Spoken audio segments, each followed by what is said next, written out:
দেখো বন্ধুরা, সকাল সকাল ঘুম থেকে উঠে দেখো আমি এক কাপ চা হাতে নিয়ে কিন্তু বসে পড়েছি। সকালবেলা উঠে কিন্তু চা খাওয়ার নেশাটা কিন্তু আমার একদমই ছিল না। ওই যে সকালবেলা উঠে শ্বশুর শাশুড়িকে রোজ সকালে চা করে দিতাম, আর যেটুকু চা বেশি হতো সেটা কিন্তু আমি ফেলে দিতাম। তা একদিন শাশুড়ি খেয়াল করে আমাকে বলল, তুমি চাটা ফেলে দাও কেন, তুমি চাটা সকালবেলা খেয়ে নেবে। তারপর থেকে যে সকাল সকাল চা করে আর শাশুড়ি শ্বশুরকে দিয়ে নিজে খেয়ে নিতাম, তারপর থেকে কিন্তু আমার একটা অভ্যাস হয়ে গেছে। তো এখন সকালবেলা ঘুম থেকে উঠলেই আগে এক কাপ চা খেয়ে তারপরে বাকি কাজ শুরু করি। তো চলো আজকে তোমাদেরকে দেখাই। আজকে কিন্তু একদম মাটির কাজবাজ নিয়ে আসিনি, আজকে বাড়ির কিছু কাজবাজ করবো আর তোমাদের সঙ্গে অনেক গল্প করব, অনেক আড্ডা মারবো। তার আগে তোমাদের সঙ্গে কিন্তু আমার পরিচয়টা দিয়ে নিই। তো সুপ্রভাত বন্ধুরা, কেমন আছো সবাই? আশা করি ভীষণ ভালো আছো, আমিও কিন্তু অনেক ভালো আছি। নতুন একটা সকালে আর নতুন একটা ভিডিও নিয়ে আমি অতসী, আর তোমরা দেখছো অতসী পাল ব্যাক টু মাই চ্যানেলে। অনেকখানি ওয়েলকাম জানিয়ে আজকের ভিডিওটা আমি এখান থেকে স্টার্ট করছি। আর এই যে দেখতে পাচ্ছ আমি একটু মোচামুচি করছি। হ্যাঁ, ভাদ্র মাসে রান্না পুজোর ঝুল ঝেড়েছিলাম, তো তার জন্য এগুলো একটু নোংরা পড়ে গেছে। আর কি জানো তো বন্ধুরা, আমাদের বাড়িতে যেহেতু মাটির কাজ বাজ হয়, তো সেই জন্য বাড়ির দিকে একটুও খেয়াল থাকে না, সব সময় ব্যবসা নিয়ে আমরা ব্যস্ত থাকি। তো ভাবলাম আজকে এই রান্না পুজোর জন্য একটু বাড়ির এই কাজবাজগুলো করা যাক। তো এইখানে এই যে মোচামুচি করছি, যেহেতু ধুলো টুলো পড়েছিল তো সেগুলো একটু মুছে পরিষ্কার করে নিচ্ছি। আর চলো সারাদিন কি করব সেগুলো তোমাদের সঙ্গে শেয়ার করব। আচ্ছা, আর এবারে যে কাজটা বাকি আছে সেটা হলো, যেখানে রান্না পুজোটা হবে তো সেটা একটু পরিষ্কার করে নেব, যেহেতু ওখানে রান্না টান্না হয়েছে তো ওই জন্য ওটাই লাস্ট। মানে চলো এবারে আমি ততক্ষণে রান্নাঘরটাকে গুছিয়ে নিই, আবারও আসছি তোমাদের সাথে।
তো সারাদিন তো অনেক কাজবাজ করলাম, আর এই যে দেখতে পাচ্ছ পুরো পরিষ্কার করে নিয়েছি। এইখানে আমাদের রান্না পুজোটা হবে, তো ওই জন্য এখানে রান্না টান্না সেরে আর তারপর কিন্তু লাস্ট এটা পরিষ্কার করে নিয়েছি।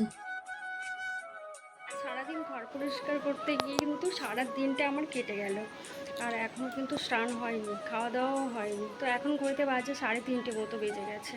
তো এবার খাওয়া দাওয়া করব আর তারপর স্নান করব। তো চলো এখন খাওয়া দাওয়া করে নিই। এখানে দেখো দুপুরের খাওয়া দাওয়া করে আর স্নান টান করে আমার পুরো 5টা বেজে গেছিলো। তারপরে 5টার সময় আর কি সন্ধ্যাবেলা আর কি, সেই সময় এসে যে রান্না পুজোর জিনিসগুলো লাগবে সেগুলো আমি এখানে রেডি করে নিচ্ছি। আর তোমাদের দাদাভাই তার মধ্যে কিন্তু বাজার থেকে সমস্ত কিছু নিয়ে চলে এসছে। তো আর জানো তো বন্ধুরা, এই রান্না পুজোটা কিন্তু সবার বাড়িতে হয়, কারোর বাড়িতে আমিষ আর কারোর বাড়িতে নিরামিষ। যেমন আমাদের বাড়িতে কিন্তু নিরামিষ হয়, আবার অনেকের কিন্তু আমিষ আছে, যেমন মাছ চিংড়ি রয়েছে। আমার বাবার বাড়িতে কিন্তু মাছ চিংড়ি রয়েছে। আমরা ছোটোবেলায় দেখতাম মা সারা রাত ধরে কিন্তু রান্না করতে। তো যাই হোক, অনেক রকমের আইটেম রান্না হতো, তো তো সেই জন্য আর কি সারা রাত লেগে যেত। আর আমাদের কিন্তু শ্বশুর বাড়িতে দেখছি যে নিরামিষ। নিরামিষ মানে ওই একটু ভাজাভুজি হবে, সাথে একটু পায়েস পিঠে হবে, তারপরে হয়ে যাবে। তো আমার শাশুড়ির যে নিয়মটা বা আমার শ্বশুরমশাইদের যে নিয়মটা, সেই নিয়মটা আর কি আমাকেও তো করতে হবে। তো সেই জন্য আর কি আমরা মানে প্রতি বছরই আমার শাশুড়ি যেটা করতো আমিও দেখতাম, দেখে দেখে আমিও ঠিক সেভাবেই করি। তো চলো এখন রান্নাবান্নার জন্য আমি রেডি হয়ে নিই। আর এখন ঘড়িতে বাজে রাত 9টা। তো 9টার সময় আমি রেডি হতে গেছি, আর এই যে এই শাড়িটা দেখতে পাচ্ছ, এই শাড়িটা কিন্তু পরে আমি রান্নাতে বসবো। তো এখানে রান্না পুজোর জন্য আমি সমস্ত কিছু রেডি করে নিয়েছি, আর সাথে কিন্তু আমি আগে প্রদীপটা ধরিয়ে নিচ্ছি। এই যে দেখতে পাচ্ছ আমি রান্না বসিয়ে দিয়েছি, আর এদিকে মানে ভাত বসিয়ে দিয়েছি, আর এটা হচ্ছে কি পায়েসের চাল বসিয়ে দিয়েছি, আর দুধ দিয়েছি আর কি। আর এখন এদিকে হচ্ছে, আর এদিকে আমি সবজি